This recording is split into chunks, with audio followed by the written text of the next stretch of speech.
Iran ने अब तक का सबसे बड़ा ड्रोन लॉन्च किया है। ईरानी रेवोल्यूशनरी गार्ड कॉर्प्स ने बताया कि इस ड्रोन का नाम गाजा रखा गया है।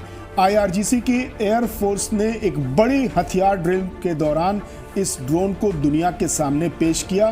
ड्रिल के दौरान ड्रोन को आसमान में उड़ते और जमीन पर बम गिराते हुए दिखाया गया है। जब ड्रोन से बम गिरते हैं तो सैकड़ों मीटर नीचे आग के गोले फूटते हैं।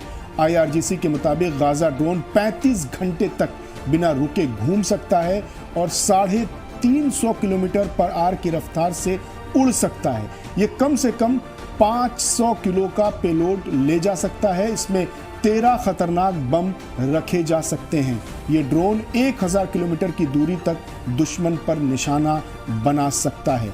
गाजा के अवाम के सम्मान में इस ड्रोन का नाम गाजा रखा गया है। इसके साथ ही ईरान की मीडिया ने दावा किया है कि रेवोल्यूशनरी गार्ड ने मिलिट्री ड्रिल के दौरान आर्टिफिशियल इंटेलिजेंस तकनीक से लैस मिसाइलें भी तैनात की हैं। दावे में कहा गया है कि रेवोल्यूशनरी गार्ड्स की नेवी ने मुहाजिर 6 और अबाबिल 5 ड्रोन से आर्टिफिशियल इंटेलिजेंस से लैस मिसाइलें दागी दुश्मन के टारगेट को तबाह करने की प्रैक्टिस की।